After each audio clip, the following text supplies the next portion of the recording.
प्रेत और आत्माओं के अस्तित्व का होना व्यक्ति विशेष के विश्वास पर निर्भर करता है। बहुत से लोगों का मानना है कि भूत प्रेत जैसी कोई चीज नहीं होती, यह एकमात्र एक वहम है। तो वहीं कई लोग भूत प्रेत पर विश्वास भी करते हैं।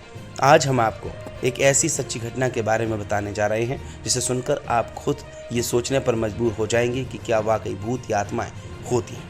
नवंबर 2011 को अमेरिका में लटोया एमंस नाम की महिला अपने 3 बच्चों और मां रोजा कैंपवेल के साथ इंडियाना राज्य के गैरी में कैरोलिना स्ट्रीट स्थित एक किराए के घर पर रहने आई थी।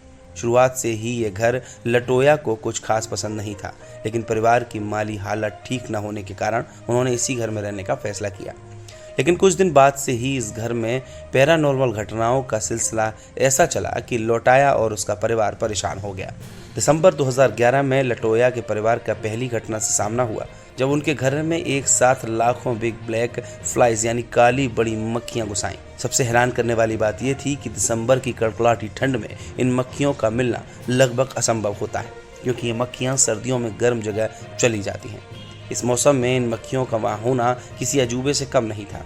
इंडिपेंडेंट की एक खबर के मुताबिक लटोया ने अपने एक इंटरव्यू में बताया कि उन्हें कई बार अपने घर के बेसमेंट की सीढ़ियों के पास किसी के कदमों की आवाज़ सुनाई देती थी।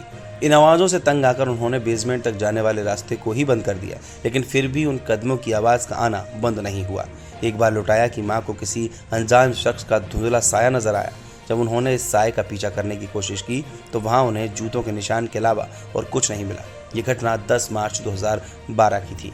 इस घटना के बाद लटोया के परिवार का डर विश्वास में बदल गया। उन लोगों को विश्वास हो गया कि घर में किसी शैतान आत्मा का साया है, लेकिन पूरा सच सामने आना अभी बाकी था। उसी रात लटोया को उनकी बेटी के कमरे से किसी के रोने की आवाज़ आई। जब माँ के साथ लटोया अपनी बेटी के कमरे में पहुंची तो वहाँ का नज़ारा देखकर दंग रह गई। लटोया की 12 साल की बेटी बेहोश की हालत में हवा में लटकी हुई थी। कुछ देर बाद जब बच्ची को होश आया तो उसे कुछ भी याद नहीं था। लटोया और उनके परिवार ने किसी पादरी की मदद लेने का फैसला किया। फिर पास में ही स्थित चर्च के पादरी को आपबीती सुनाई, लेकिन पादरी ने उनकी मदद करने से इनकार कर दिया, क्योंकि पादरी उस घर के इतिहास से वाकिफ थे और उसकी यही डर लटोया की मदद करने से उसे रोक रहा था। हालांकि पादरी ने उन्हें यह ज़रूर बताया कि जिस घर में वे रह रहे हैं वहाँ 1-2 नहीं बल्कि 200 प्रेत आत्माओं का साया है। ये सुनकर लटोया के होश उड़ गए। पादरी ने उन्हें सलाह दी कि इस घर को वे लोग जल्द से जल्द खाली कर दें, तभी उनकी परेशानी कम हो सकती है। अगर आपको भी ये वीडियो पसंद आई हो तो इस वीडियो को लाइक ज़रूर करें।